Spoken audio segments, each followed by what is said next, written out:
प्रसादे भाई ये भव तरिया जाई यार प्रसादे भाई ये भव तरिया जाई यार प्रसादे भाई ये भव तरिया जाई यार प्रसादे भाई ये भव तरिया जाई कृष्ण प्राप्ति हय जाने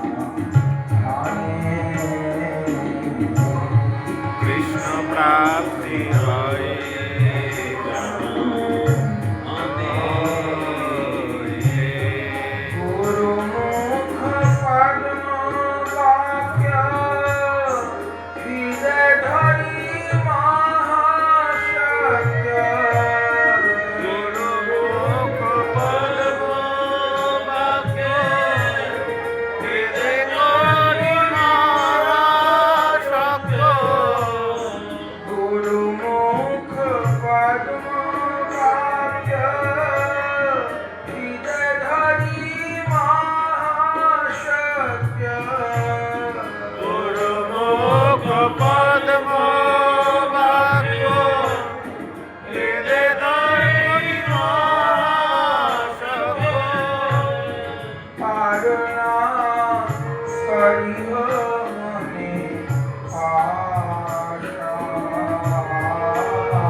विद्या विनाश व्याधि प्रेम भक्ति जाहा होइले अविद्या विनाश हो जाते वेदिकाय व्याहार चरित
लोकनाथ लोके लोकनाथ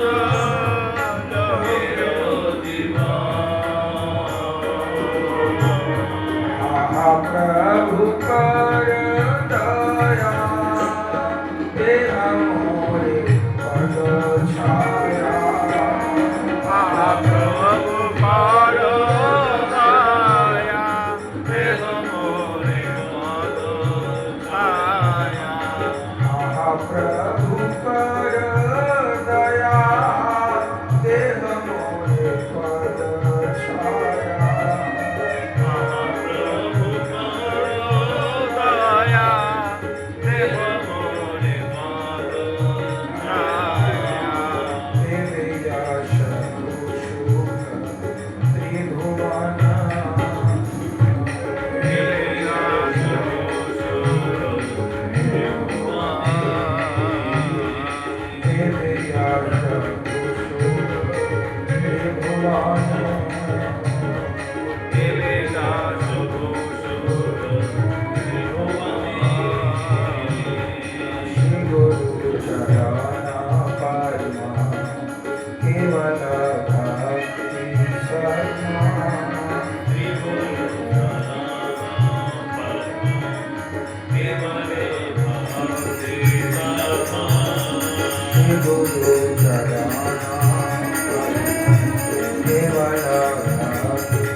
श्री गौरांग कथा श्रवण करने का सौभाग्य हमें प्राप्त हो रहा है, जिसमें आज कथा का चतुर्थ दिवस है।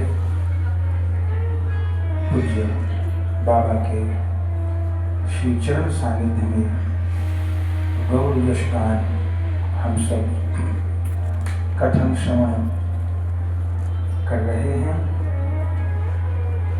और इन 7 दिन की अवधि में अनेक उत्सव भी मना रहे हैं। प्रथम दिन श्री बसंत पंचमी से कथा का प्रारंभ हुआ। देवी विष्णु प्रिया जी का आविर्भाव मनाते हुए गौड़ कथा का आरंभ हुआ। महाप्रभु जी के प्राकट्य की कथा को श्रवण किया और श्री महाप्रभु जी का उत्सव मनाया। फिर अगले दिन महाप्रभु जी की बाल लीलाओं को श्रवण किया। फिर कल अद्वैत सप्तमी का पावन पर्व था, तो श्री अद्वैत सप्तमी के व्रत का पालन करते हुए श्रीमद् अद्वैताचार्य जी के अभिषेक का दर्शन किया। और कल कथा में भी गौर लीला में जहाँ जहाँ श्री अद्वैताचार्य जी की लीला है, उन लीलाओं को स्मरण किया।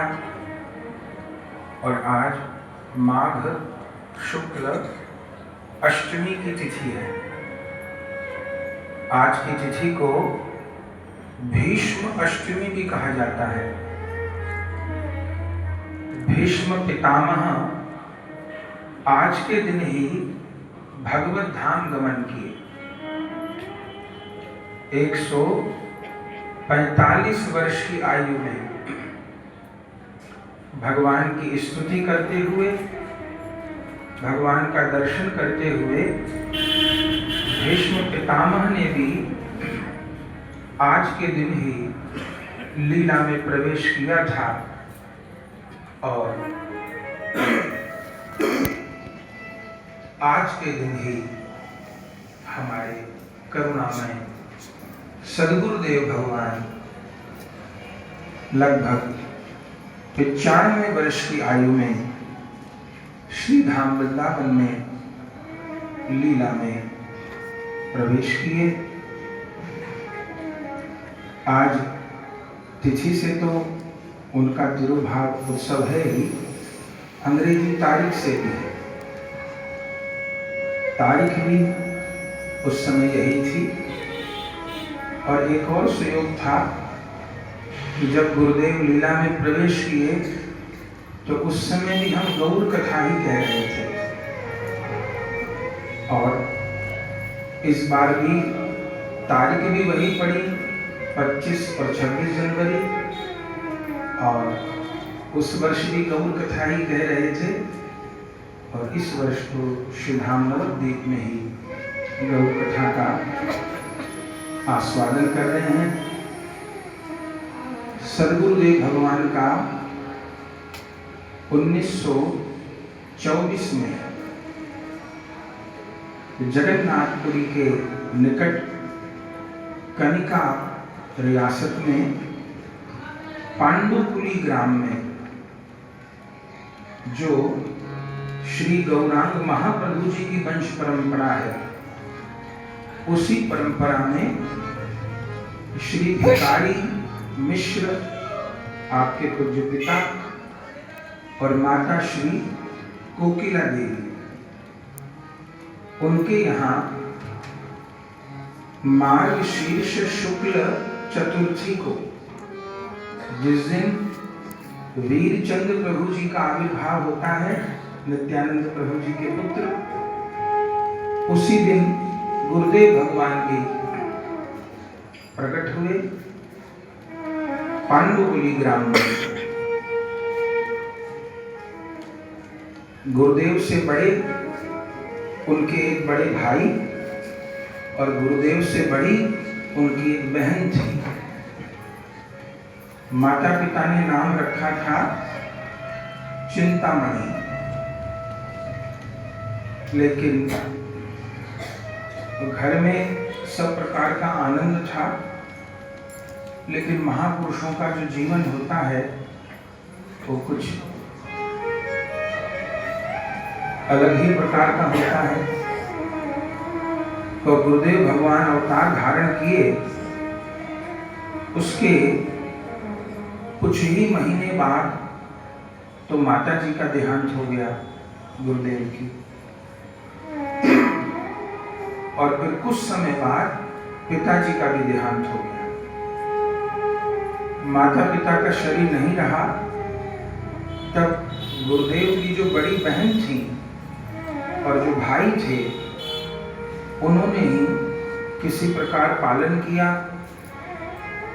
छोटे बालक को दूध कौन पिलाए, तो पास में ही धाय माँ के द्वारा आपके लालन पालन की व्यवस्था हुई। जो बड़े भाई और बड़ी बहन थे, वो भी बहुत बड़े तो नहीं थे, लेकिन हाँ 6-7 बरस बड़े थे। तो अपने छोटे भाई का बहुत ध्यान रखते, संतान की तरह। पूज्य गुरुदेव की शिक्षा भी हुई। उस जमाने में जब लोग पढ़ते नहीं थे, तो गुरुदेव भगवान बीए तक की पढ़ाई की। उस समय कहाँ लोग पढ़ते थे?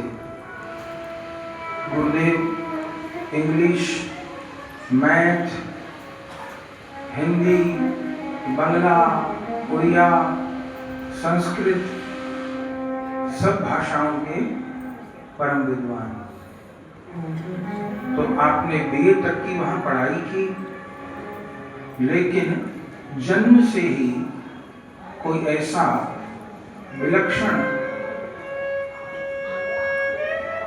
संस्कार लेकर के आप प्रकट हुए कि विद्या अध्ययन करते हुए ही आपके हृदय में घोर वैराग्य जागृत होता था, और ऐसा लगता था आपको कि कोई कह रहा है कि घर से निकलो। बीए तक की पढ़ाई करते करते गुरुदेव ने जितने भी आध्यात्मिक ग्रंथ हैं, उन सब का भी अध्ययन किया।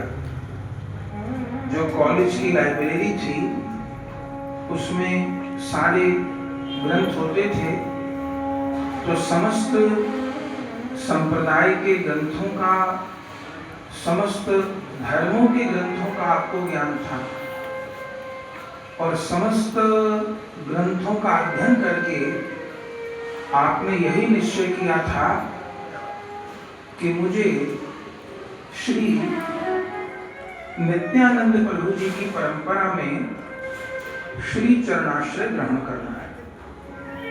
ये निश्चय आपने किया कि इस कलिकाल में श्री राधा कृष्ण ही गौरांग होकर अवतरित हुए हैं। उन गौरांग हरि के बिना तो जुगल सेवा की प्राप्ति संभव नहीं है, और उस गौर प्रेम धन के भंडारी श्री नित्यानंद प्रभु जी हैं।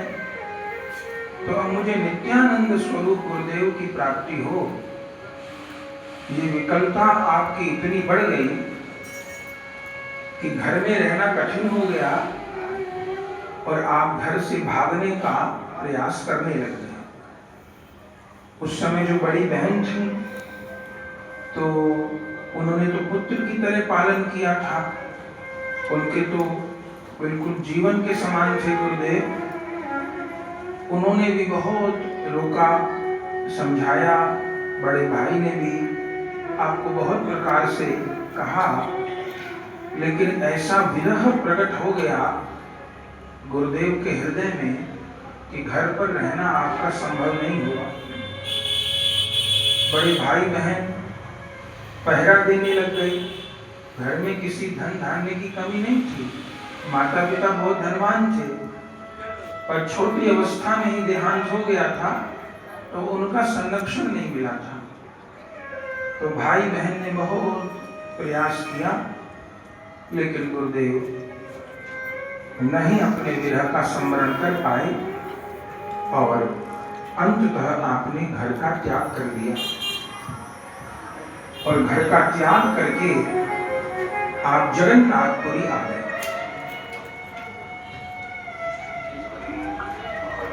बैठिए बाबू। और श्री जगन्नाथपुरी में आप भ्रमण करते थे। कुछ वस्त्र नहीं, भोजन की व्यवस्था नहीं, कोई धन की व्यवस्था नहीं, कुछ नहीं, सब कुछ त्याग के आधी रात कोई गुरुदेव जगन्नाथपुरी भाग आए थे और बस वहीं श्री जगन्नाथ देव के मंदिर में ही पड़े रहते थे पूरा दिन।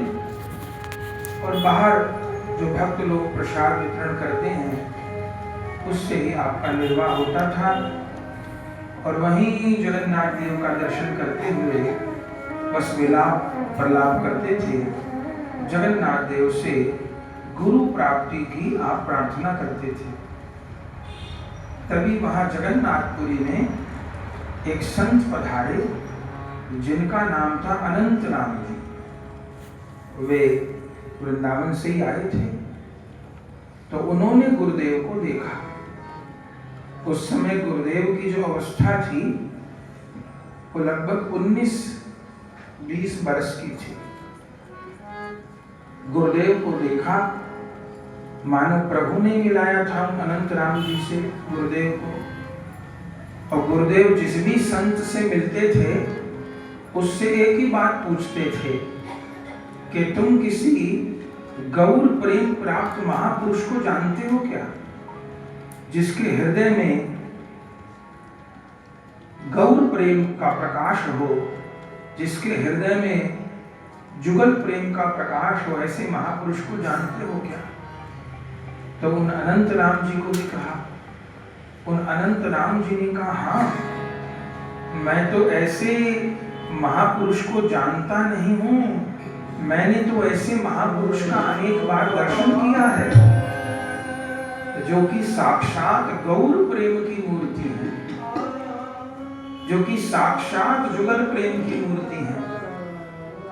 वो एक नेत्र से जुगल की लीला का दर्शन करते हैं, एक नेत्र से गौर की लीला का दर्शन करते हैं।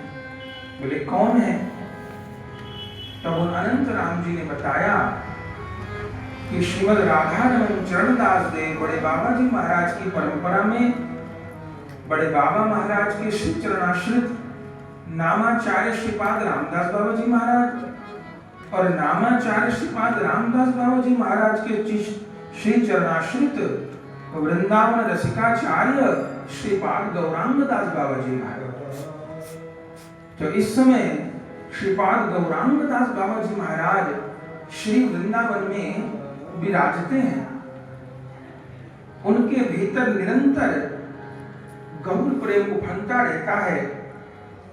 उन्होंने कहा मुझे उनके बारे में बताओ। तब उन अनंत राम जी ने श्री गौरांग दास बाबा जी का चरित्र गुरुदेव को सुनाना प्रारंभ किया। कैसे चांगड़ी पोता ग्राम में जन्म लिए, कैसे उनको बाबा जी महाराज की कृपा प्राप्त हुई और कैसे वो वृंदावन वास कर रहे हैं। गौरांग दास बाबा जी महाराज उस समय के वृंदावन के सबसे बड़े कथा व्यास थे। विरक्त बाबा जी, लेकिन गौरांग बाबा जी की कथा ऐसी होती थी कि जितने भी पंडित बाबा उनकी कथा सुनते थे, श्री रामकृष्ण दास पंडित बाबा, श्री नित्यानंद दास बाबा, श्री कृष्णदास बाबा, तो बोले गौरांग बाबा जी की जो कथा है वो तो हृदय में प्रेम रस का संचार करने वाली है। और फिर उनके स्वरूप के विषय में बताना प्रारंभ किया कि कैसे वृंदावन के मोर भी उनकी कथा सुनते हैं। मैंने अजगरों को उनकी कथा सुनते देखा। अरे गौरांग बाबा एक बार पंडित बाबा के यहाँ श्याम कुटी पर वृंदावन महिमामृत की कथा कह रहे थे और वृंदावन महिमामृत की कथा कहते हुए उन्होंने कहा कि जिस समय वृंदावन में रास हुआ तो देवताओं ने पुष्प वृष्टि की।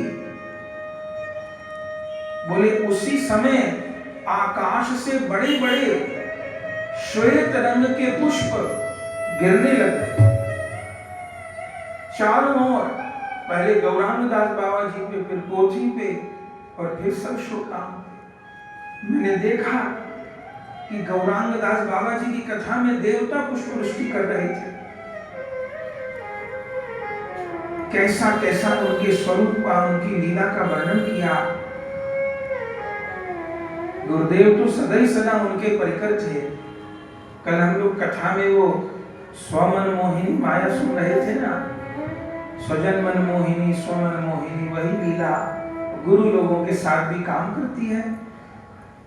बट जैसे अनंत राम जी ने गौरांग दास बाबा का जस गाना प्रारंभ किया, गुरुदेव तो महाआविष्ट हो गए। और कहां जगन्नाथपुरी और कहां वृंदावन।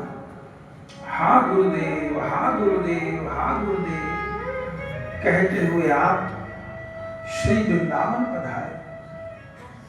आज के जैसा वृंदावन था नहीं, एकदम वन ही वन थे। कहीं कहीं महात्माओं के आश्रम थे, ढूंढते फिरते थे गौरांग दास बाबा जी कहाँ रहते हैं, गौरांग दास बाबा जी कहाँ रहते हैं। उस समय गौरांग दास बाबा जी राधा रमण निवास में विराज गए थे।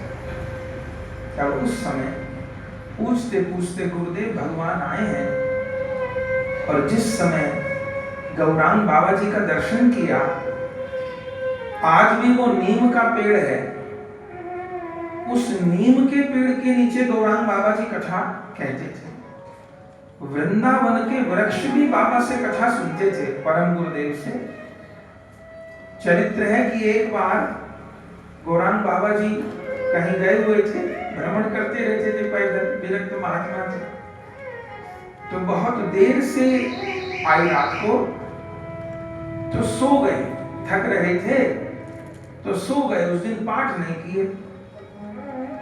तो रात को 12 बजे किसी ने दरवाजा खटकाया गौरांग बाबा जी का। तो उन्होंने कुटिया खोल के देखा तो कोई नहीं, फिर लेट गए। फिर किसी ने दरवाजा खटकाया, फिर देखा कोई नहीं, फिर लेट गए। फिर तीसरी बार दरवाजा खटकाया तो गौरांग बाबा जी ने कहा कि कौन। तो सामने जो नीम का वृक्ष था उससे आवाज आई, और वो नीम के वृक्ष गौरांग दास बाबा जी को क्या कहते हैं, अरे गौरांग दास, आज हमको कथा नहीं सुनाओगे। उन दिनों बाबा श्री राधा रस सुधा निधि का पाठ करते थे। तो उस नीम के वृक्ष ने कहा पूज्य परम गुरुदेव को कि गौरांग दास जी, आपकी कथा सुनने का हमारा नियम है, आपकी कथा सुने बिना हमको चैन नहीं पड़ता। तो बाबा ने कहा कि रात हो गई है, ग्रंथ पाठ कैसे करूं, मेरे पास दीपक भी नहीं है, दिया सलाई भी नहीं है। तो वृक्ष क्या कहते हैं बाबा को कि आपके सिरहाने पर दीपक भी रखा है और दिया सलाई भी रखी है, दीपक जोड़ो और हमको पाठ सुनाओ। तब आधी रात को बाबा ने दीपक जोड़ करके उन वृंदावन के वृक्षों को श्री राधा रसुधा निधि श्रवण कर। तो वृंदावन के वृक्षों से परम गुरुदेव जी का बड़ा प्रेम। तो उस नीम के वृक्ष के नीचे ही बैठे थे श्रीपाद गौरांग दास बाबा जी महाराज। जब गुरुदेव राधा रमण निवास में पधारे और ज्यों दर्शन किया, गौरांग बाबा जी का दर्शन किया, तो गौरांग बाबा जी गुरुदेव को क्या कह रहे हैं, आओ मैं तुम्हारी ही प्रतीक्षा कर रहा था। उस समय प्रणाम किया और जब वंश का परिचय पाया तो चरित्र में लिखा है कि दीक्षा तो भी हुई नहीं थी, तो गौरांग बाबा जी भी गुरुदेव को प्रणाम किए कि महाप्रभु की वंश परंपरा में इनका जन्म है। फिर गुरुदेव ने अपने गुरुदेव को प्रणाम किया, अपनी प्रार्थना की। उस समय गौरांग दास बाबा जी से दीक्षा लेना बहुत कठिन था, क्योंकि गौरांग दास बाबा जी तो साक्षात प्रेम की मूर्ति थे। उनका आश्रय ग्रहण करना माने कि सीधा लीला में प्रवेश। लेकिन जैसा पात्र ऐसी दया, गुरुदेव का दर्शन करते ही गौरांग बाबा जी आपको कहे कि कार्तिक शुक्ल प्रतिपदा को तुम्हारी दीक्षा होगी। कार्तिक शुक्ल प्रतिपदा आई, गुरुदेव यमुना स्नान करके गौरांग बाबा जी के चरणों में पहुंचे और 1945 में गौरांग बाबा जी ने गुरुदेव को श्री चरणाश्रय प्रदान किया। और अद्भुत बात ये, गौरांग बाबा जी वेश आराम से नहीं देते थे। बड़े बड़े लोग तरसते थे कि गौरांग बाबा वेश दे दें। अपने गुरुदेव की उसी दिन दीक्षा हुई और उसी दिन वेश भी दे दिया। और पहले नाम था श्री चिंतामणि मिश्र और फिर गौरांग बाबा जी नाम दिए आपको। कहिए परम वीतराग वैष्णव चूड़ामणि श्रीपाद चंद्रशेखर दास बाबा जी महाराज जय। यह नाम आपको प्रदान किया। गुरुदेव ने नाम का अर्थ पूछा। ऐसे तो गौड़ीय संप्रदाय में कृष्णदास, बलराम दास ऐसे अधिक नाम प्रदान किए जाते हैं, पर गुरुदेव ने नाम दिया, शंकर जी का नाम है, तो ऐसा नाम कैसे प्रदान किया। तब गौरांग बाबा जी ने गुरुदेव को कहा कि जैसे भोलानाथ नाम रस में मग्न रहते हैं, ऐसे तुम्हारे द्वारा भजन का आदर्श उपस्थित होगा। अब गुरुदेव तो देखते ही अंतःकरण को पहचान लेते हैं। तो जैसे भोलानाथ निरंतर नाम में निमग्न रहते हैं, इसी प्रकार निरंतर नाम रस में निमग्न रहते हुए तुम विराजमान होगे। और जो तुम्हारे नाम के शुरू में चंद्र शब्द है, जैसे चंद्रमा अपने अमृत किरणों से सबको शीतलता प्रदान करने वाला है, ऐसे वैष्णवों को तुम्हारा भजन शीतलता प्रदान करने वाला होगा। गुरुदेव के चरणों में विराजमान हुए और संक्षेप में ही सारी जो भजन की विधि थी परम गुरुदेव ने गुरुदेव को बता दी। जो जो गुरुदेव को आज्ञा की भजन की, अंतिम दिन तक उन समस्त नियमों का आपने पालन किया और फिर गुरुदेव की सेवा में विराजमान रहे।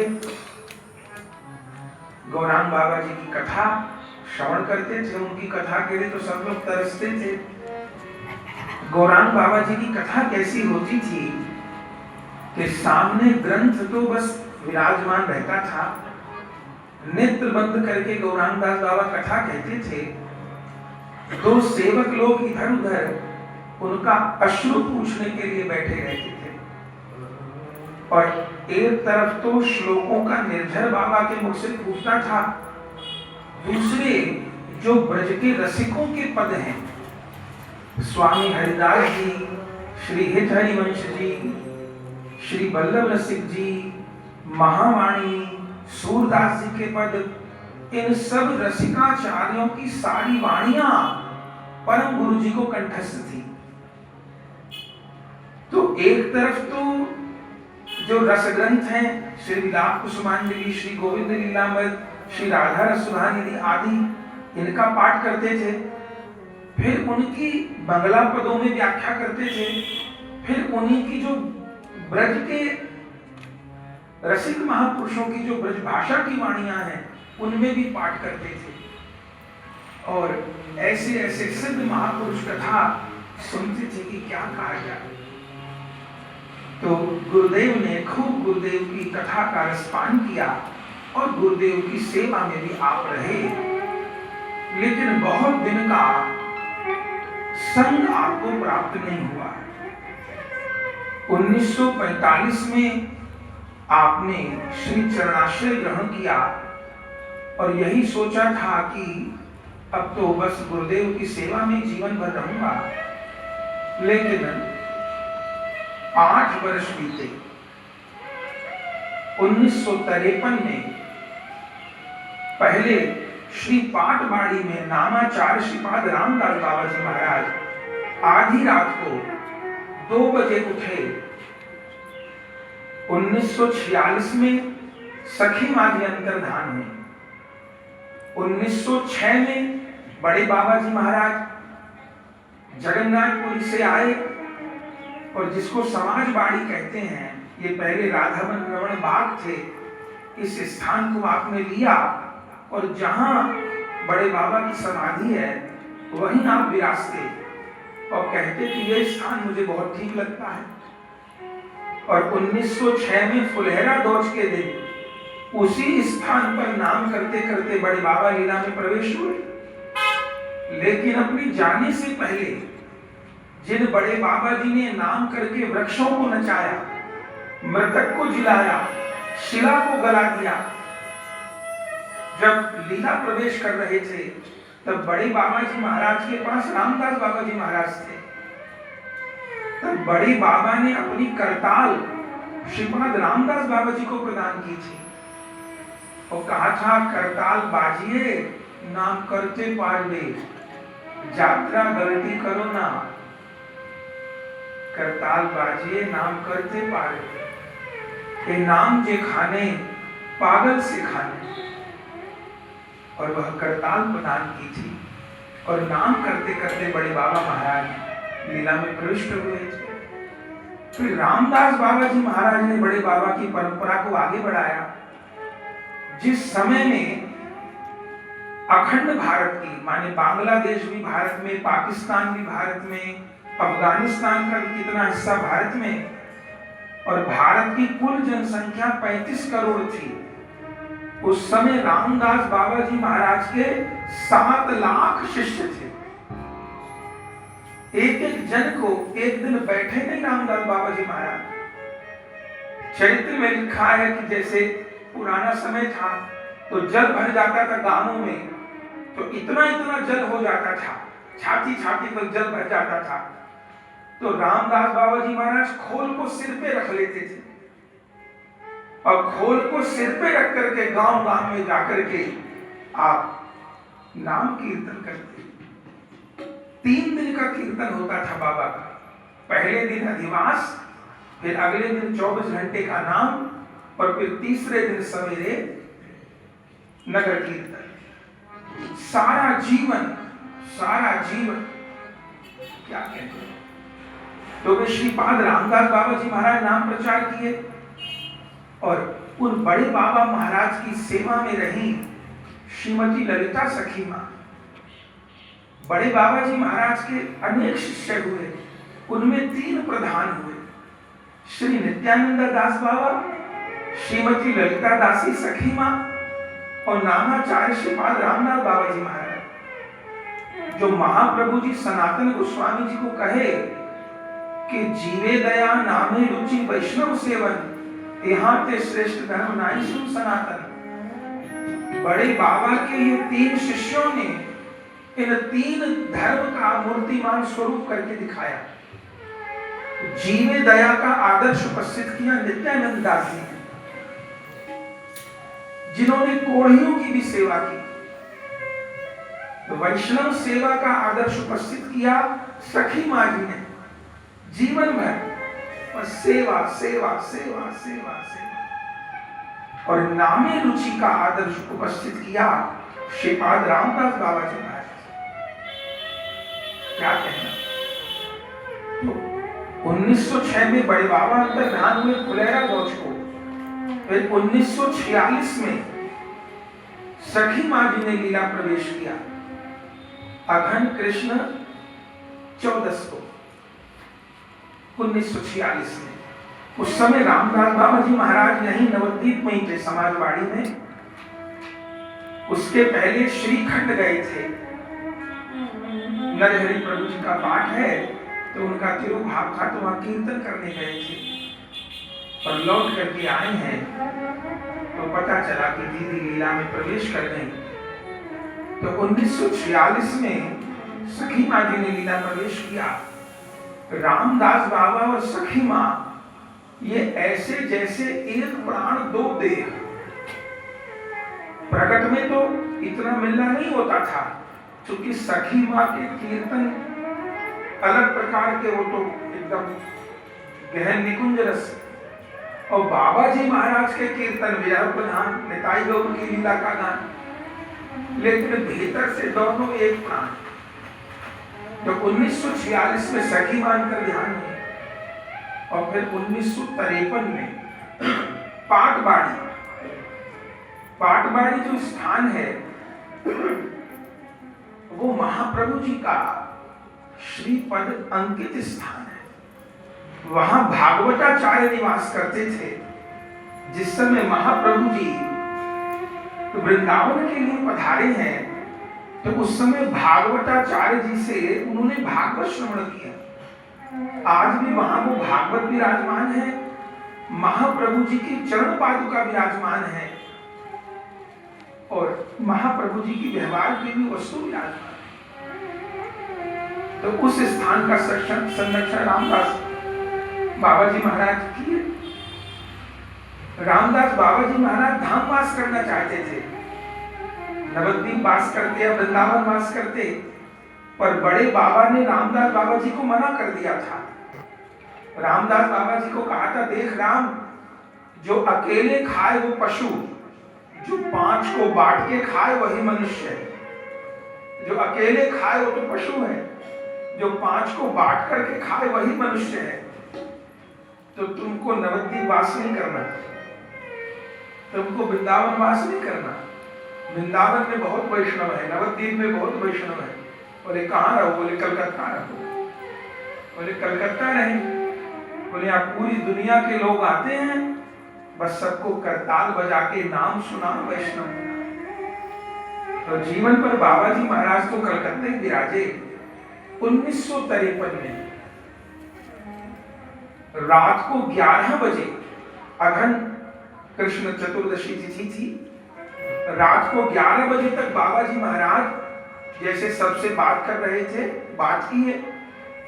उस समय निताई सुंदर पत्रिका प्रकाशित होती थी पाटवाड़ी से, तो उसके लिए लेख भी लिखवाते थे, बंगला की पत्रिका थी।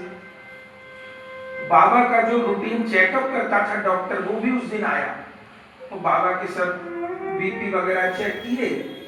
तो बाबा जी महाराज से वो डॉक्टर क्या बोला, बाबा आपकी आयु तो इतनी है, लेकिन शरीर में कहीं दुर्बलता का चिन्ह नहीं है।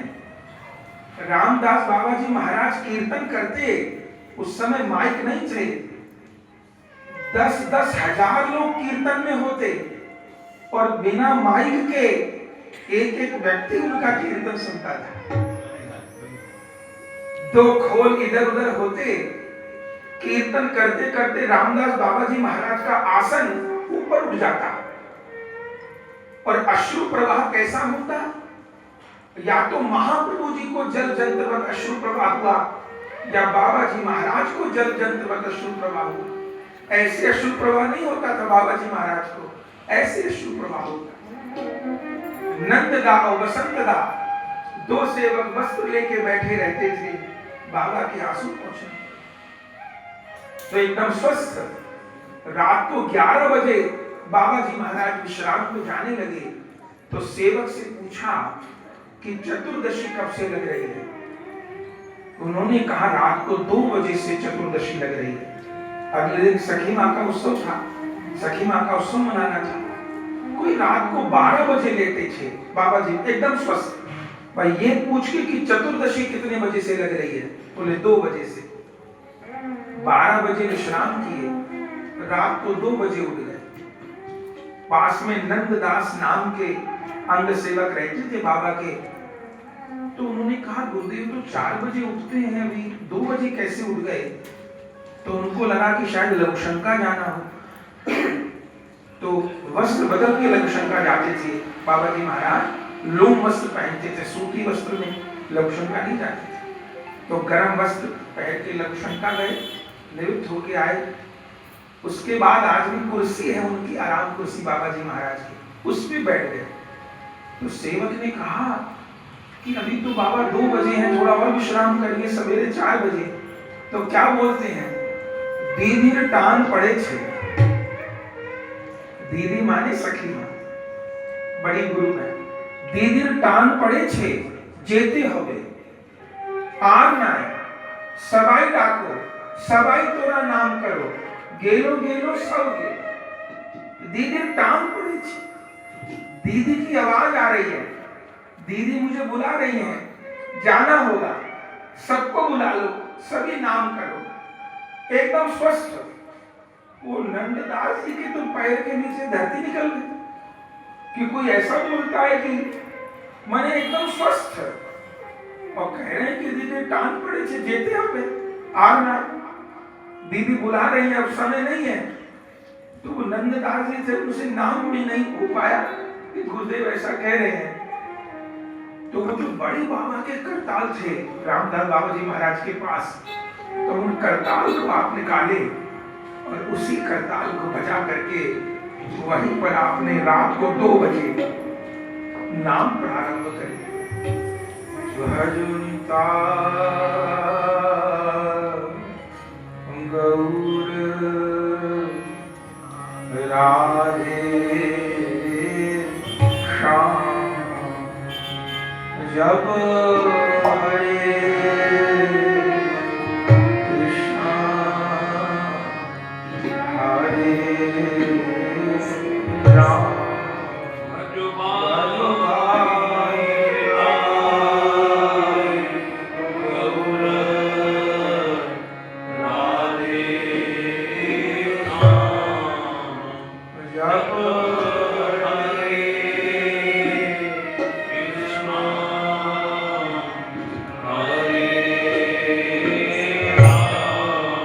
रात्रि 2 बजे स्वयं आपने ही नाम प्रारंभ कर दिया।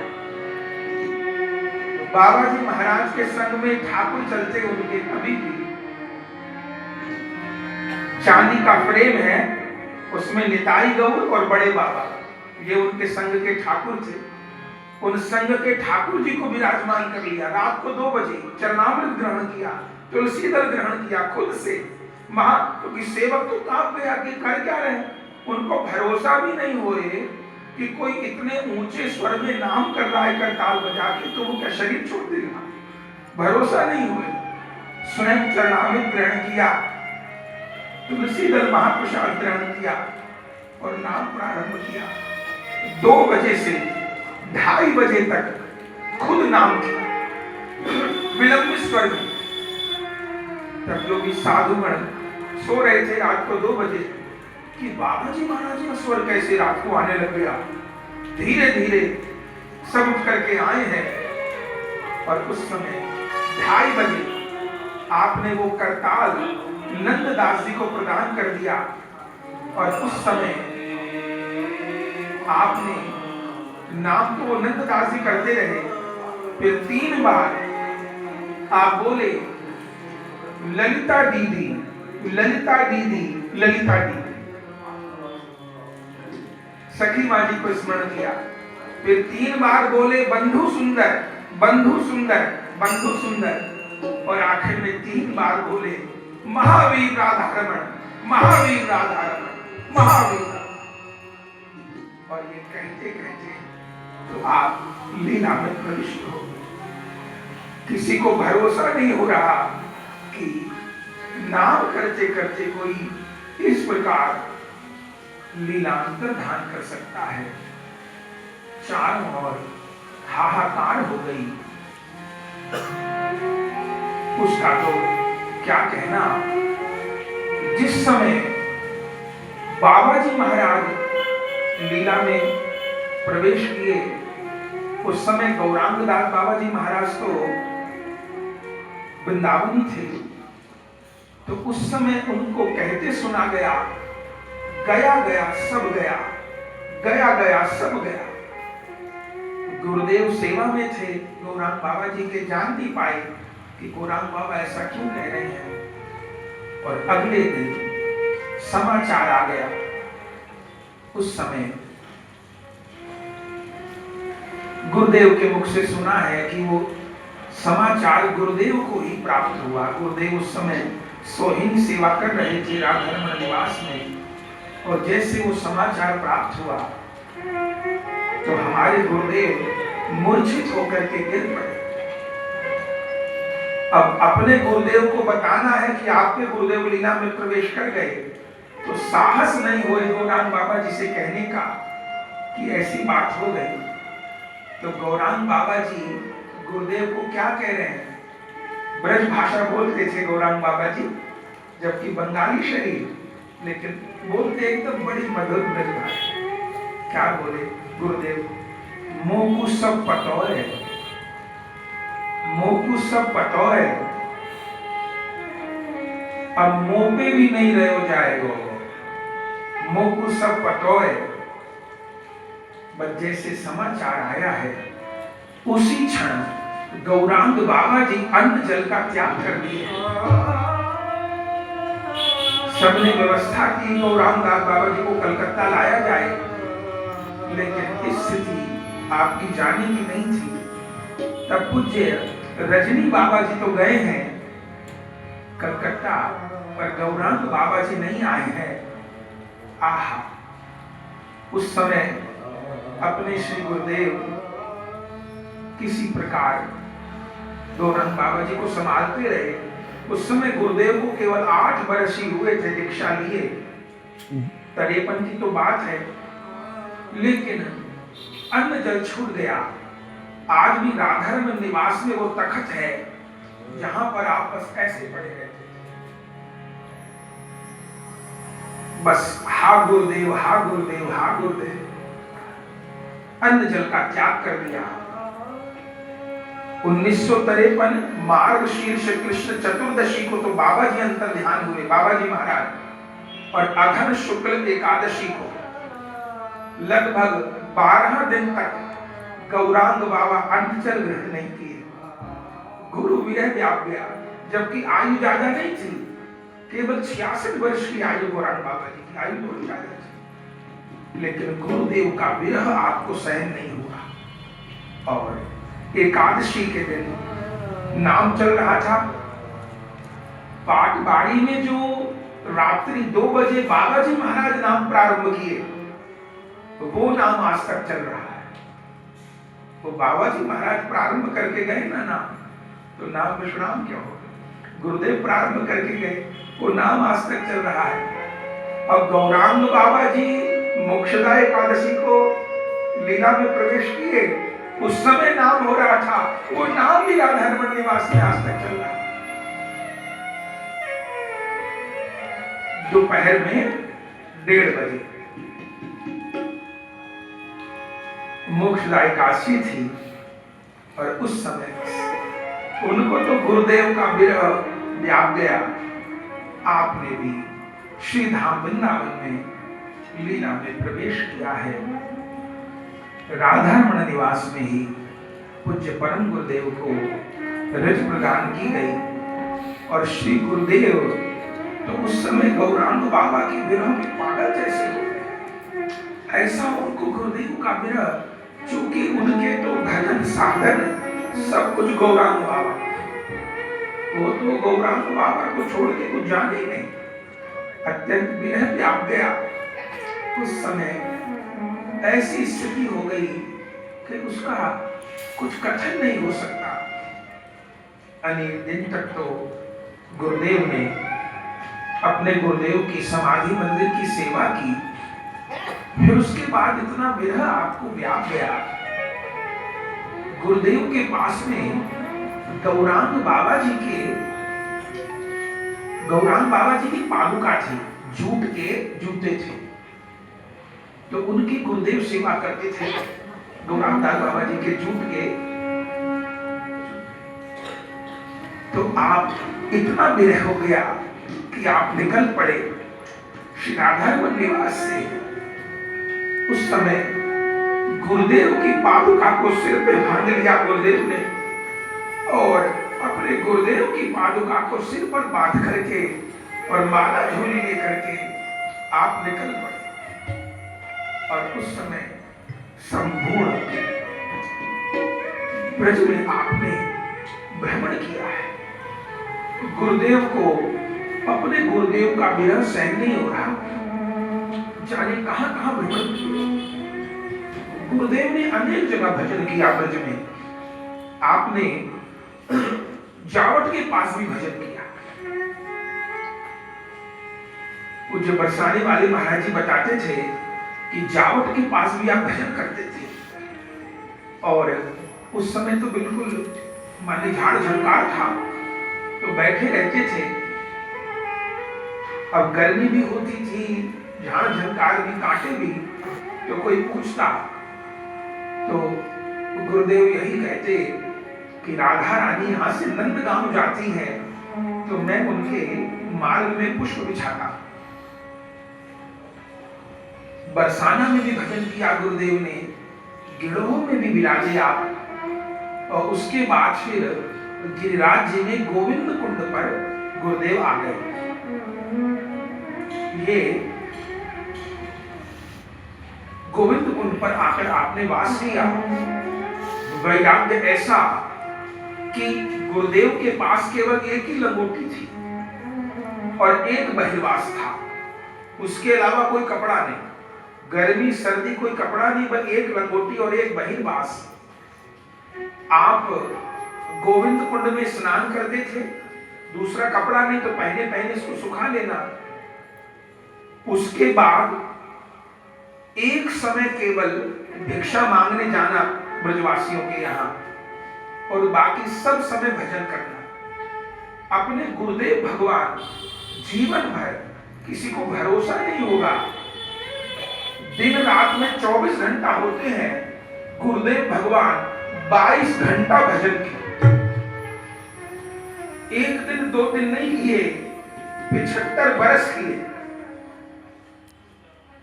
20 वर्ष की आयु में वृंदावन आए, 95 वर्ष की आयु में लीला में प्रवेश किए। 22 घंटा आप भजन किए, भजन भजन और भजन, और कुछ नहीं। तो गोविंद कुंड पर विराजते थे गुरुदेव। उस समय एक ही वस्त्र था, एक समय भिक्षा मांगते थे, बाकी सब समय भजन करते थे। अनेक दिन बीत गए। जो लंगोटी आप पहने थे, जो वस्त्र आप पहने थे, धीरे धीरे वो गल गया वस्त्र गुरुदेव का। तो उसको गांठ लगा लगा करके गुरुदेव पहनते रहे। करते करते इतना हो गया कि उसको बांधने की भी गुंजाइश नहीं बची। एक दिन तो गुरुदेव गोविंद कुंड से स्नान करके जब कुटिया में पहुंचे, तो वो लंगोटी बहिर्वास निकल गए शरीर से, चीथड़ा चीथड़ा हो गए। तो गुरुदेव के शरीर पर वस्त्र ही नहीं रहा। तो आप कुटिया में बैठे रहे, और 3 दिन तक आप कुटिया से बाहर नहीं आए। क्यों? क्योंकि भिक्षा के लिए जाऊं कैसे, शरीर पर लंगोटी भी नहीं है, तो भिक्षा के लिए जाऊं कैसे। उस समय आप वहीं बैठे रहे, और 3 दिन बीत गए।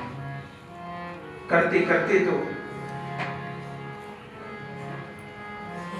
निकले ही नहीं, क्योंकि शरीर पे वस्त्र नहीं, भिक्षा के लिए भी नहीं जाना, और यही सोचा कि वह ऐसे ही भजन करते करते शरीर मेरा भले छूट जाए, लेकिन मैं नहीं बाहर जाऊंगा।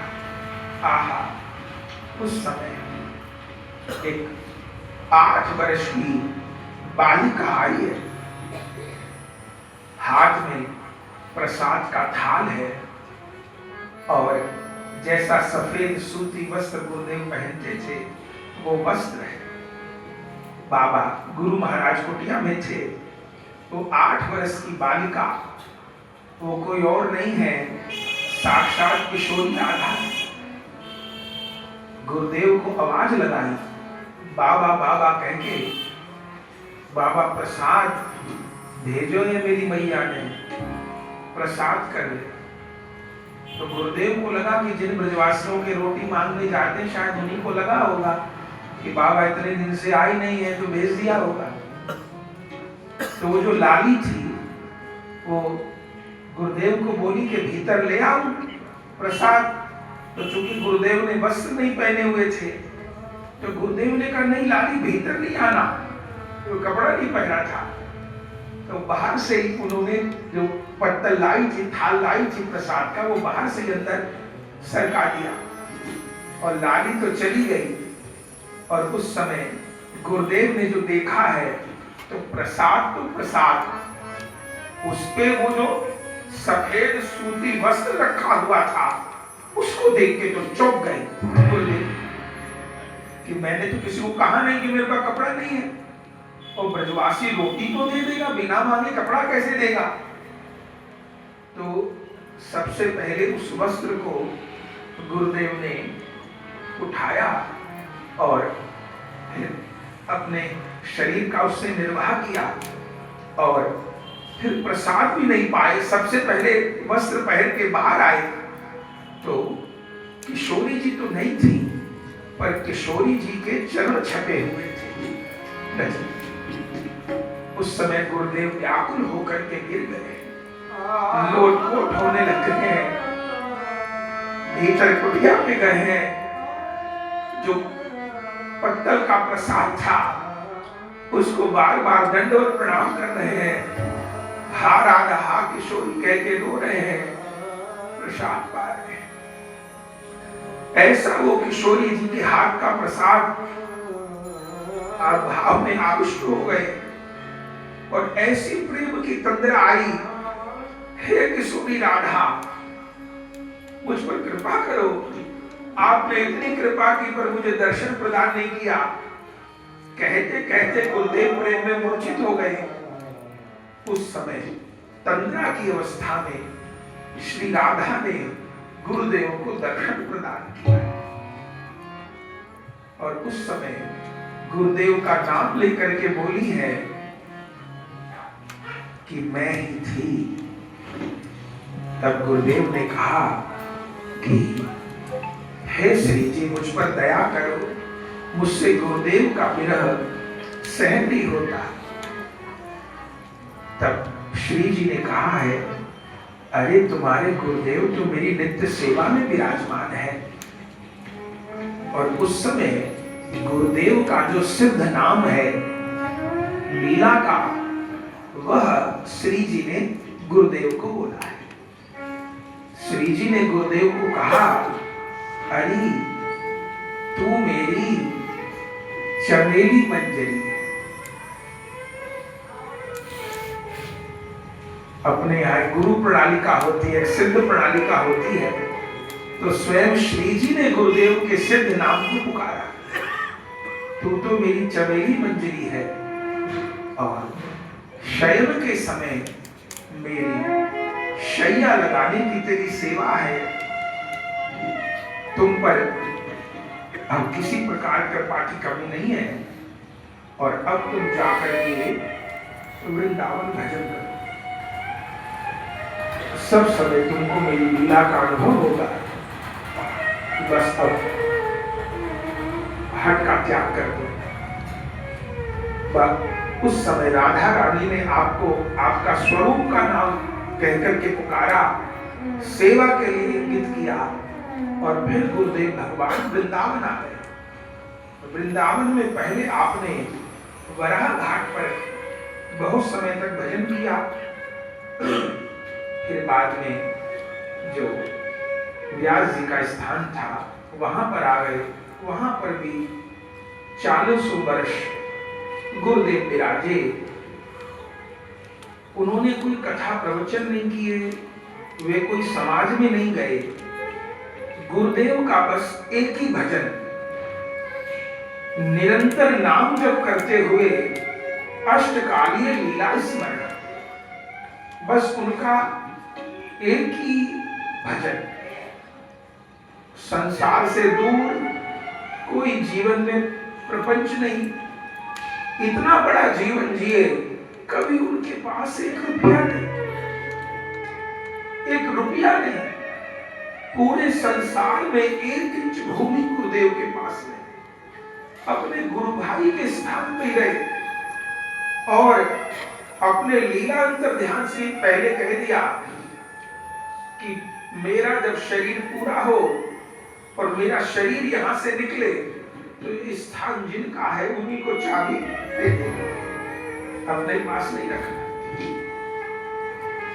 माने भजन मार्ग में जो महाप्रभु के परिकरों ने जो वैराग्य की, जो पराकाष्ठा स्थापित की, अपने गुरुदेव ने इस युग में उसी वैराग्य की स्थापना करके दिखाई।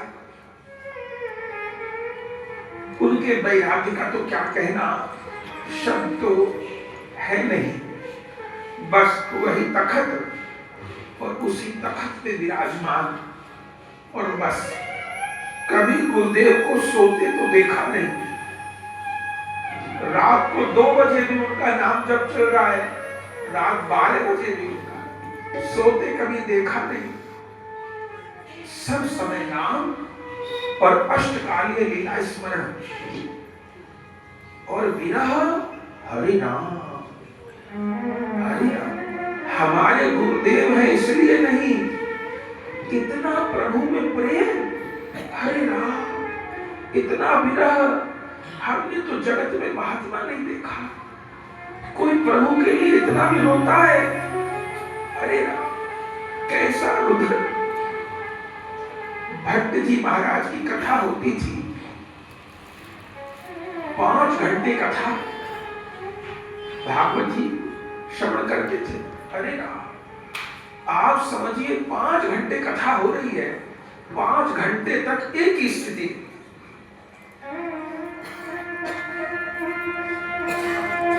तो 5 घंटे तक नीचे निरंतर नाक से श्लेष्म, निरंतर नाक से अश्रु, और कीर्तन होते।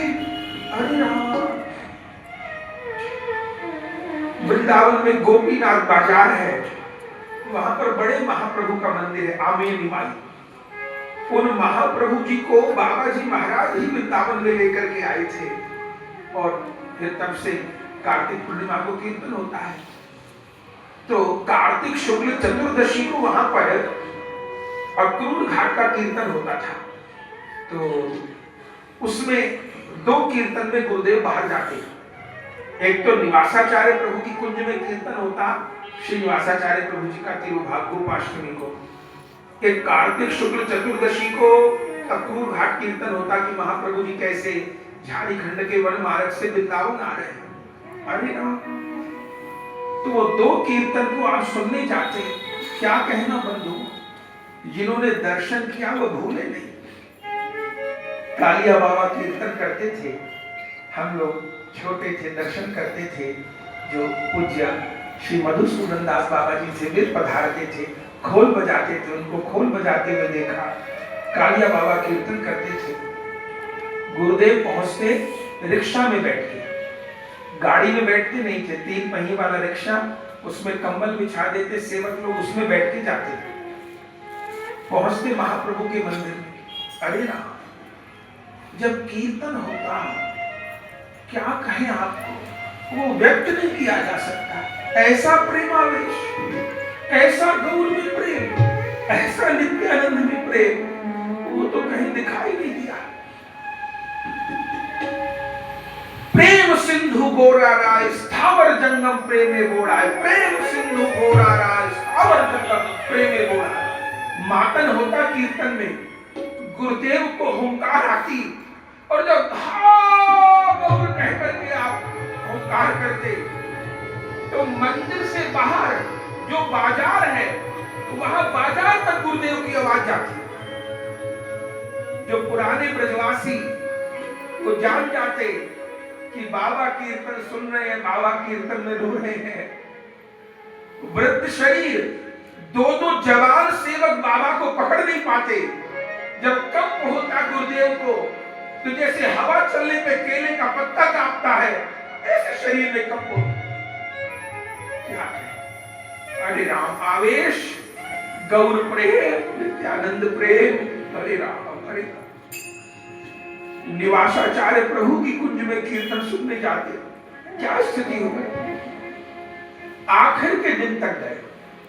आखिर के दिनों में तो थोड़ा शरीर अस्वस्थ हो गया, तो कभी अस्पताल जाते, कभी कुटिया पे आ जाते, ऑक्सीजन लगती, कभी पथरी की समस्या हो गई। थोड़ा महापुरुष लोग लीला करते हैं, हम जैसों के अपराध ग्रहण करते हैं, लेकिन इतने स्वास्थ्य ठीक नहीं, लेकिन तब भी कीर्तन सुनने जाते। आखिर के दिनों में तो बैठ के कीर्तन नहीं सुन पाते थे, तो निवासाचार्य प्रभु की कुंज में जो ऊपर चबूतरा बना है, वहां पर गद्दा कंबल बिछा देते, तो लेट के कीर्तन सुनते थे। और हरे राम, लेटे हैं और ऐसे रोते, ऐसा अंग अंग आपका आंदोलित होता कीर्तन में कि कौन सुने। अरे राम, उस विरह का तो कौन बताए। इतना विरह, इतना प्रेम ऐसा तो देखा। वो चैतन्य चरितामृत में पढ़ते हैं कि ऐसा विरह, ऐसा प्रेम। वो चैतन्य चरितामृत में पढ़ा था, पर अगर देखा तो गुरुदेव के अंग में वो प्रेम, वो विरह देखा। देह की सुध-बुध नहीं है, क्या कहे, हर समय कम हो। आप खूब समय तक विराजे हैं, आखिर में तो स्वास्थ्य थोड़ा ऐसा होने लगे आपका, बार बार अस्पताल ले जाना होता। कभी ब्रज हेल्थ केयर में, ब्रज हेल्थ केयर अस्पताल है वृंदावन में, दूसरा काले बाबू है, तो इन्हीं में दो जगह जाते थे। ऑक्सीजन लगती, फिर आ जाते। ये आखिर में यही हुआ कि अब अस्पताल नहीं ले जाना है। करते करते स्थिति और कुछ गंभीर हो गई, और अपने पधारने के कोई 4-5 दिन पहले आखिर तक बात करते हुए एकदम स्वस्थ, क्या बोले, लगा कि भाई गुरुदेव क्या लीला करना चाहते हैं। तो ये आखिरी वचन है गुरुदेव के, क्या बोले, जानवा ठकुरानी बुला है। क्या बोले, जानवा ठकुरानी बुला।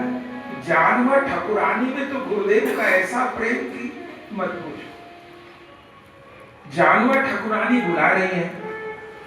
फिर कहा कि नित्यानंद प्रभु का उत्सव मनाएंगे। तो सबको लगा कि बाबा शायद नित्यानंद त्रयोदशी को लीला में प्रवेश करेंगे, लेकिन हमको विश्वास था कि नित्यानंद त्रयोदशी को नहीं जाएंगे। कारण एक तो आविर्भाव की तिथि है, नित्यानंद प्रभु की आविर्भाव की तिथि है, दूसरा गौरांग बाबा जी के आविर्भाव की तिथि है। तो आविर्भाव को, तिरुभाव को नहीं मनाएंगे गुरुदेव। और ये कहा कि जानवा ठकुरानी बुला रही हैं, नित्यानंद प्रभु का उत्सव मनाएंगे। तो उत्सव वाले दिन जाके उत्सव थोड़ा कोई मनाता है। अरे उत्सव मनाना है तो 2-4 दिन पहले जाना पड़ेगा, तब तो तैयारी करके उत्सव मनाएंगे। तो हमको एक बात तो ये निश्चित हो गई मन में कि बाप गुरुदेव भगवान अब नित्यानंद त्रयोदशी से पहले ही लीला प्रवेश करेंगे, पहली बात। दूसरी बात ये निश्चय थी कि गुरुदेव अपने समय पे लीला में प्रवेश करेंगे। गुरुदेव तो हर सेवा में विराजमान, पर गुरुदेव की जो मुख्य सेवा वो शयन के समय प्रिया प्रियतम की शैया लगाने की सेवा। तो ये दो बातें हमारे मन में थी कि हम नित्यानंद त्रयोदशी से पहले जाएंगे और दूसरा अपनी सेवा के समय पे जाएंगे। और ये दोनों बातें सत्य हुई। आज के दिन आप आराम से दिन में बातचीत करते रहे, और रात्रि के समय अब सब लोग साथ में थे, लेकिन लीला प्रवेश करना तो सबको दूर कर दिया। तुम ये ले आओ, तुम वो ले आओ, तुम वो ले आओ, उस समय कोई नहीं था। और माघ शुक्ल अष्टमी को रात्रि में लगभग 8:30 बजे, जिस समय ठाकुर जी का शयन होता है, तो शयन के समय की तो सेवा थी। उस समय गौर गौर गौर गौर गौर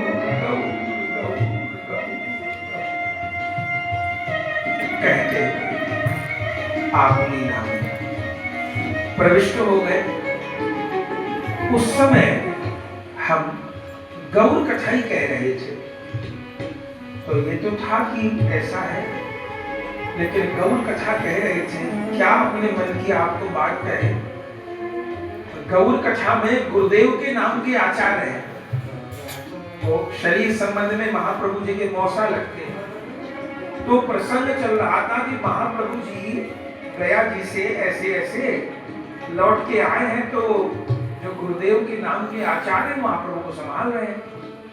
तो हम कथा कह रहे हैं कि महाप्रभु जी ऐसे आविष्ट हो रहे। कथा में क्या अनुभव हुआ, वही 8:30 का समय। उधर तो गुरुदेव लीला प्रवेश कर रहे थे, उधर कथा में कि गुरुदेव कथा में आ गए और महाप्रभु जी गुरुदेव को हृदय से लगा रहे हैं। कथा उस समय गौर कथा कह रही थी, और उसी समय 8:30 बजे हमको हो गया गुरुदेव लीला प्रवेश कर गए। तो उसी समय कथा को विश्राम कर दिया। हमको लगा कि गुरुदेव लीला प्रवेश, और जो नीचे उतरे पता चला आप लीला में प्रवेश हो गए। उस समय में पहुंचे हैं। अगले दिन पूज्य गुरुदेव भगवान का सुंदर बड़ी विचित्र बात आज्ञा की, मेरा जो अंतिम संस्कार हो वो कैसे हो, एक भिखारी की तरह, कोई राजसी चीज न हो। दूसरी आज्ञा क्या की है, ब्रजवासियों की रोटी खाई है तो ब्रजवासियों के घर से लकड़ी आवे, ब्रजवासियों के घर से ही गैया के कंडा आवे, ब्रजवासियों की रोटी खाई है। ब्रजवासियों को तो बहुत प्रेम करते थे। आहा, अगले दिन कितने कितने ब्रजवासी हाथ में गैया का कंडा लेकर के, तुलसी काष्ठ लेकर के यमुना जी के तट पर पहुंचे। क्या कहना, हमको गुरुदेव की वो अंतिम शैया लगा की सेवा प्राप्त हुई। पीछे गुरुदेव पधारे हैं, और क्या कहूं, यमुना जी के तट पर ही आप विराजमान हुए। अब इतने चादर शॉल गुरुदेव को चढ़ाई है। अच्छा, जो संत लोग होते हैं उनका अपवित्र कुछ नहीं होता। जो संत लोग होते हैं उनका अपवित्र कुछ नहीं होता है। तो जब संसार में तो किसी मृतक शरीर को बस उड़ाएंगे तो अशुद्ध हो गए, और संतों का अशुद्ध कुछ नहीं होता। तो जब वो जो शॉल भक्तों ने उड़ाए थे उसकी लूट मच गई, कोई कुछ ले गया, कोई कुछ ले गया। क्या कहें आपको अपनी बात, हमको भी किसी ने कहा, हम लोग तो वहां यमुना तट पर बैठे थे, पागल की जैसे अवस्था थी। तो हमको लगा कि पहले भी प्रसादी वस्तु गुरुदेव की है, और लगा कि अंतिम में को कोई वस्तु मिलेगी, पर लूट मची थी तो हम भीड़ में गए नहीं। हमको लगा कि गुरुदेव अपने आप प्रदान करेंगे, आपको उनकी कृपा बताएं कि जितने ऊपर के वस्त्र थे वो सब तो लुट गए। जिस विमान पर, जिसको अर्थी बोलते हैं, उस पे महाराज जी विराजमान होके आए थे, वो उस पे जो सूती वस्त्र बिछा हुआ था वो बिछा रह गया, जिस पे लेटे थे वो वस्त्र। और जहां हम यमुना जी के तट पे बैठे थे वहीं महाराज जी की उस शैया को वो हमारे जो भी थे हमारे पास रखे। हमने दूर तक देखा कि किसी ने उस वस्त्र को नहीं लिया। तब जिस पर लेटे थे गुरुदेव उस वस्त्र को खोल लिया, और आज तक वस्त्र हमारे पास है। उसके बाद फिर गुरुदेव भगवान को अग्नि समर्पित की गई। और वहीं पर रज में अब अपने को इतना विरह हो गया। एक तो गुरु का विरह तो विरह होता ही है, एक जाने क्यों इस बात का कष्ट था मन में कि गुरुदेव को पूर्ण समाधि क्यों नहीं दी गई। भले वो कह गए। अच्छा, संत लोग का क्या होता है कि एक उनकी प्रत्यक्ष आज्ञा होती है, एक उनकी परोक्ष आज्ञा होती है। हर बात तो संत महात्मा मुख से नहीं कहते। तो हमको लगा बड़े बाबा महाराज की पूर्ण समाधि है, सखी माँ जी की पूर्ण समाधि, रामदास बाबा जी की पूर्ण समाधि, गौरांग बाबा जी की पूर्ण समाधि, तो गुरुदेव की पूर्ण समाधि, पर उनको अग्नि समर्पित की गई। तो पहले तो वहां कीर्तन होता राजन, फिर बाद में सब लोगों को आना था। फिर हम रोते रोते घर पे आ गए। फिर रोते रोते कब मेरे को नींद आ गई खबर में। अब फिर वही दृश्य आंखों के आगे चल रहा है कि यमुना जी के तट पर गुरुदेव को लाया, लिटाया, अग्नि लगा दी गई, अग्नि जुड़ी जुड़ी है, हम रो रहे हैं। ये फिर स्वप्न में चला। अब करते करते क्या हुआ, स्वप्न में क्या देख रहे हैं कि धीरे धीरे वो चिता की अग्नि शांत हो गई और हम वहां बैठे हैं, स्वप्न में देख रहे हैं कि हम वहां बैठे हैं और रो रहे हैं, गुरुदेव की समाधि क्यों नहीं हुई, गुरुदेव को अग्नि क्यों दी गई, उनकी तो पूर्ण समाधि होनी चाहिए थी। अब धीरे धीरे अग्नि शांत हो गई। इतनी देर में क्या देखा कि वो चिता भस्म से गुरुदेव फिर खड़े हो गए। चिता भस्म ठंडी हो गई और गुरुदेव चिता भस्म से खड़े हो गए, जैसे वो शंकर भगवान शरीर पर भस्म लगाकर खड़े हो जाए, ऐसे खड़े हो गए। तो पागल की तरह हमने प्रणाम किया और हमको क्या कहते हैं आप कि मैं कहीं नहीं गया, तुम्हारे पास हूं। बस जैसे ये शब्द कहे कि मैं कहीं नहीं गया, तुम्हारे पास हूं,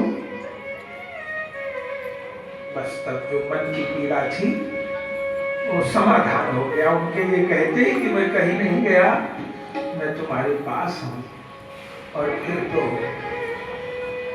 गुरुदेव भगवान का उत्सव मनने लग गया। हम तो यहाँ नवद्वीप में मना रहे हैं, वृंदावन धाम में भी आश्रम में उत्सव मन रहा है। और गाजियाबाद में पहले साल से ही गाजियाबाद में बड़ा उत्सव मनने लगा। 8 दिवसीय 10 दिवसीय उत्सव मनता है। और उस उत्सव में पहले साल से हम लोग विचार किए कि गुरुदेव का उत्सव कैसे मनाएं। भोज भंडारा तो सब ठीक है, वो तो प्रसाद तो पाना ही है, लेकिन गुरुदेव की प्रसन्नता कैसे होगी। तो पहले साल से निश्चय किए कि गुरुदेव को नाम अर्पण करेंगे। तो जब उनका 100वां आविर्भाव था तो 101 दिन तक अखंड नाम हुआ। निताई और आदि से हम जब नाम कीर्तन चला 101 दिन तक उनके आविर्भाव थे। और तिरोभाव पर क्या निश्चय किया कि अपने जितने भी वैष्णव हैं वो गुरुदेव को महामंत्र जप अर्पण करेंगे। तो तब से जप चलता है 8 दिन तक। और फिर आज तिरुभाव उत्सव गाजियाबाद में भी मनेगा। शाम को पुनः कीर्तन होगा। वैष्णव लोग वहाँ करते हैं, लाडली दास नाम के वैष्णव हैं, वो सेवा हर साल करते हैं। वृंदावन में भी उत्सव होता है। तो सब वैष्णव लोग 8 दिन तक बैठ करके नाम जप करते हैं। तो गुरुदेव की प्रसन्नता किसमें, वे जीवन भर नाम जप किए। आप सोचिए 100 करोड़ 500 करोड़ नाम गुरुदेव को अर्पण होता है। पूरे भारत वर्ष में लोग नाम करते हैं। वृंदावन में एक मैया है, अभी उनका फोन आया कि मैंने अपने भजन से अलग, अपना भजन जो नित्य भजन है वो कोई 1 लाख नाम प्रतिदिन करता है। उन मैया ने तो 31 लाख नाम अर्पण किया है, जिससे जो बनता है फिर वो सारा नाम हम लोग संख्या में एकत्र करते हैं। और उससे बड़ी प्रसन्नता तो गुरुदेव को तो भेंट कौन सी दी जा सकती है। तो उनके लिए तो नाम ही सब में बड़ी भेंट है, वही धन है। तो वो नाम जब गुरुदेव भगवान को अर्पण करते हैं तो यहाँ पर भी गुरुदेव भगवान को स्मरण किया।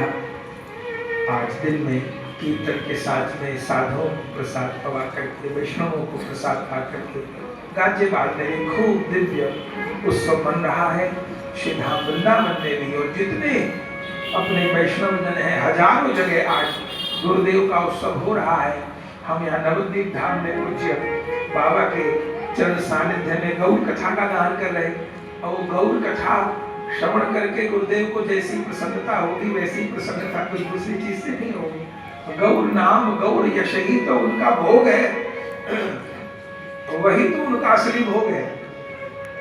लड्डू कचौड़ी दाल भात वो बिल्कुल ठीक है, वो तो साधु की सेवा करनी है, पर इन महापुरुषों का असली भोग वो दाल भात छेना कचौड़ी रसगुल्ला नहीं है। इन महापुरुषों का असली भोग वो गौर नाम है, वो गौर का जस है, वो जुगल का नाम जुगल का जस ही इनकी असली भोग की वस्तु है। उसी का आस्वादन करते हुए विराजमान है। तो पहले गुरुदेव को स्मरण किया, अब कुछ कथा कहेंगे। पहले बाबा कुछ गुरु महिमा का कीर्तन सुनाइए, फिर हम आगे गौर कथा कहते हैं।